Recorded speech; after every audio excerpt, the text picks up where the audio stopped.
Hey, what up, everybody? Stevie Breach coming to you. Today, just got the news that Angelina Love finally granted a release from TNA. And honestly, when I first got this news, I had to honestly really think about the fact that Angelina Love was still in TNA.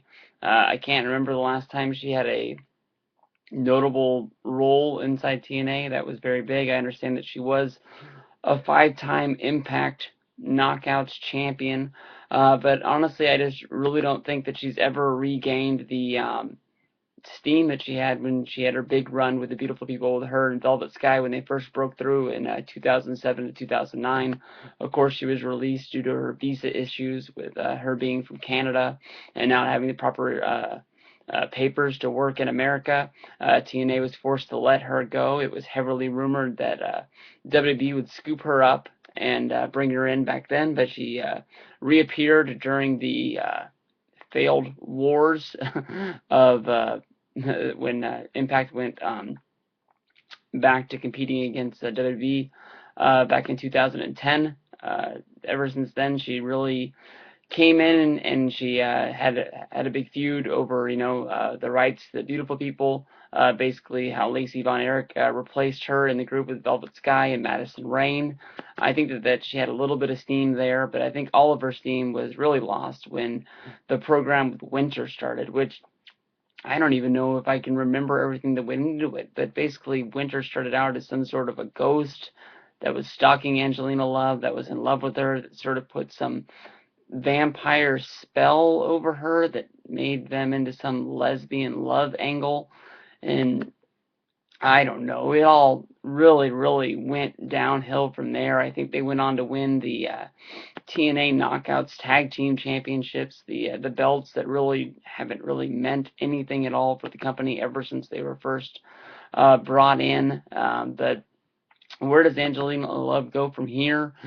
I'm really thinking that WWE doesn't take a chance on her. They already have one former knockout in Karma, who they're not really using at all. The former Kong. They're really trying to think of where they're going to put her back. I think that WWE likes to pick out, I guess you can say, divas from pages of modeling magazines and such, where they don't have to pay them that much. I don't think they want to bring in a star that was made somewhere else. They really signed Gail Kim back in the way to take away from the Knockouts division, and I felt like the whole time Gail Kim was there, WWE only signed her because they didn't want TNA to have her. They figured they had the money to waste. They could bring her in. That would take one of the better wrestling girls off of there and hopefully take a knock to the Knockout division. You can see as Gail Kim, was granted her release from WWE, she went back to TNA and she's really hit it full throttle, and TNA's really put her in a place to be.